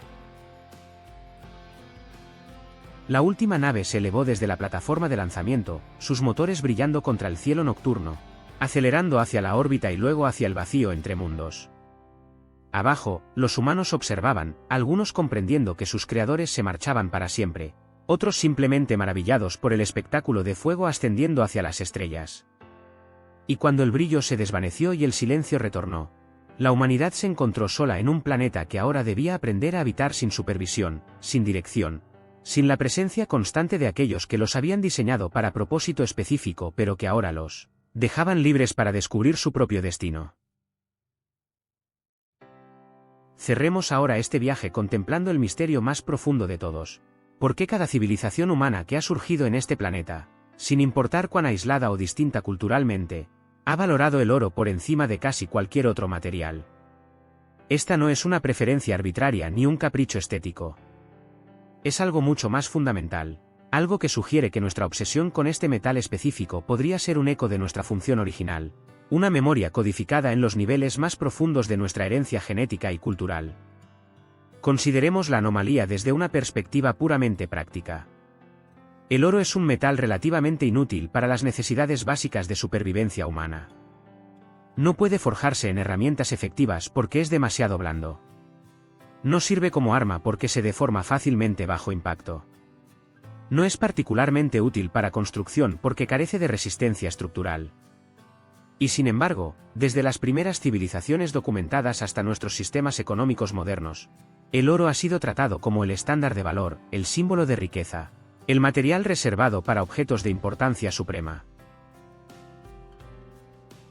Las explicaciones convencionales señalan que el oro es raro, no se oxida ni corrompe, y tiene brillo atractivo. Pero muchos otros materiales comparten estas características sin generar la reverencia universal que inspira el oro. El platino es más raro y igualmente inerte, pero no ha capturado la imaginación humana de la misma manera. Las gemas preciosas brillan con colores más vibrantes, pero ninguna ha servido como base para sistemas monetarios globales. La plata comparte muchas propiedades del oro, y sin embargo siempre ha sido considerada inferior, secundaria, menos valiosa por razones que no tienen justificación práctica obvia. La hipótesis que emerge de nuestra narrativa es inquietante en sus implicaciones. La humanidad valora el oro no por razones que desarrollamos independientemente, sino porque fuimos diseñados para valorarlo. El imperativo de buscar oro, de extraerlo, de considerarlo precioso, fue codificado en nosotros a nivel fundamental durante nuestra creación como el Luluamelu. Los Anunnaki necesitaban trabajadores que estuvieran motivados intrínsecamente para realizar el trabajo de extracción minera. Crear seres que encontraran el oro inherentemente valioso, que sintieran satisfacción al descubrirlo y recolectarlo, era una solución de ingeniería elegante al problema de mantener una fuerza laboral productiva. Esta programación genética cultural no se expresaría como conocimiento consciente de por qué el oro es importante. Se manifestaría como impulso emocional, como sentimiento de que el oro es especial sin comprender racionalmente por qué. Y esto es exactamente lo que observamos en el comportamiento humano a lo largo de la historia. Personas que encuentran oro experimentan excitación visceral que va más allá del simple reconocimiento de su valor económico. Culturas que nunca han tenido contacto con sistemas monetarios modernos aún crean ornamentos de oro y los reservan para sus líderes y objetos ceremoniales más importantes. Las fiebres del oro que han ocurrido repetidamente en la historia humana, desde las minas del antiguo Egipto hasta las fiebres del oro de California y el Yukon, Muestran características de comportamiento compulsivo que trascienden la racionalidad económica simple. Personas abandonan vidas estables, viajan a través de continentes enfrentando peligros mortales, sufren condiciones brutales, todo por la posibilidad de encontrar oro. La intensidad de esta motivación sugiere algo más profundo que simple codicia. Sugiere un imperativo que opera en niveles que nuestra mente consciente no puede articular completamente. Incluso nuestro lenguaje preserva ecos de esta programación original. En casi todas las culturas, el oro es asociado con conceptos de perfección, pureza y valor supremo. Edad de oro, corazón de oro, estándar de oro, todas estas frases usan el metal como metáfora para lo mejor, lo más puro, lo ideal. Este patrón lingüístico universal sugiere que la asociación entre oro y valor supremo está profundamente arraigada en estructuras cognitivas que compartimos como especie, no meramente en convenciones culturales desarrolladas independientemente. Las prácticas funerarias de civilizaciones antiguas ofrecen evidencia particularmente intrigante. Los faraones egipcios eran enterrados con máscaras de oro, sus tumbas llenas de objetos de oro que se suponía los acompañarían en el más allá. Los entierros reales de culturas precolombinas en América mostraban un patrón similar, oro abundante depositado con los muertos, presumiblemente porque era considerado necesario o apropiado para el viaje post-mortem. ¿Por qué el oro específicamente? ¿Por qué no bronce, hierro o cualquier otro metal que fuera más útil en vida? Una interpretación es que estas culturas preservaban vagamente memoria cultural de que el oro tenía importancia cósmica, que estaba conectado de alguna manera con los dioses o el cielo. Los muertos eran enviados con oro como ofrenda o pago a deidades que lo recibirían. Pero si rastreamos esta lógica hasta su origen, llegamos a los Anunnaki y su operación minera. El oro era importante para los dioses porque literalmente lo necesitaban para salvar su mundo. Los humanos, creados para extraer este material, desarrollaron sistemas de creencias que reflejaban esta importancia sin comprender completamente su contexto original. La persistencia de la minería de oro incluso en nuestra era moderna, cuando el metal tiene relativamente pocas aplicaciones industriales esenciales comparado con otros materiales, sugiere que seguimos operando bajo el mismo imperativo. Extraemos oro a tasas de miles de toneladas por año, lo almacenamos en bóvedas subterráneas donde no sirve ninguna función productiva, lo tratamos como reserva de valor fundamental en nuestros sistemas económicos. Este comportamiento, cuando se examina objetivamente, es peculiar. Estamos dedicando recursos masivos a extraer un material que luego simplemente almacenamos, perpetuando un ciclo que comenzó hace cientos de miles de años con propósitos completamente diferentes. Y aquí llegamos al punto más profundo de reflexión. Si nuestra obsesión con el oro es efectivamente memoria genética de nuestra función diseñada, ¿qué otras características de la psicología y comportamiento humano podrían ser ecos de nuestra creación como Luluamelu? Nuestra tendencia hacia estructuras jerárquicas sociales refleja los sistemas de supervisión bajo los cuales ¿trabajaron nuestros ancestros? Nuestra capacidad para trabajo repetitivo sostenido, para seguir instrucciones complejas, para cooperar en proyectos a gran escala. ¿Son todas características que fueron específicamente diseñadas en nosotros? Estas preguntas nos llevan al territorio de lo que significa ser humano.